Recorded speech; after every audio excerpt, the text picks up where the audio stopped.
എല്ലാവർക്കും ഹലോ. ഇന്ന് നമ്മൾ ഒരു രുചികരമായ ഫ്രൂട്ട് സാലഡ് ഉണ്ടാക്കുകയാണ്. അതിനു മുകളിൽ ക്രീം നിറത്തിലുള്ള പാഷൻ ഫ്രൂട്ട് മൗസ് ചേർത്തിരിക്കുന്നു.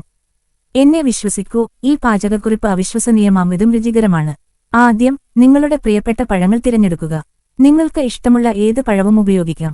ഈ പാചകക്കുറിപ്പിനായി ഞാൻ പപ്പായ, മാങ്ങ, സ്ട്രോബെറി, കിവി, മുന്തിരി, ഓറഞ്ച്, ആപ്പിൾ, വാഴപ്പഴം എന്നിവ ഉപയോഗിച്ചു. എല്ലാ പഴങ്ങളും നന്നായി കഴുകി ചെറിയ കഷണങ്ങളാക്കി അരിഞ്ഞ് ഒരു വലിയ പാത്രത്തിൽ വയ്ക്കുക.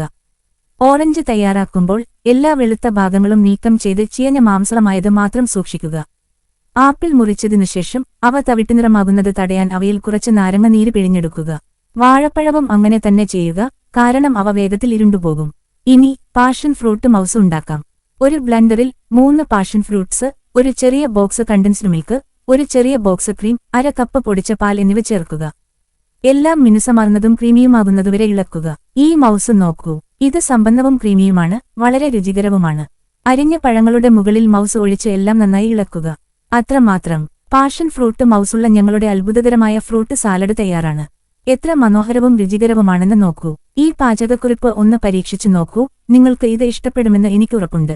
കൂടുതൽ രുചികരമായ പാചകക്കുറിപ്പുകൾക്കായി ലൈക്ക് ചെയ്യാനും പങ്കിടാനും സബ്സ്ക്രൈബ് ചെയ്യാനും മറക്കരുത്. അടുത്ത വീഡിയോയിൽ കാണാം.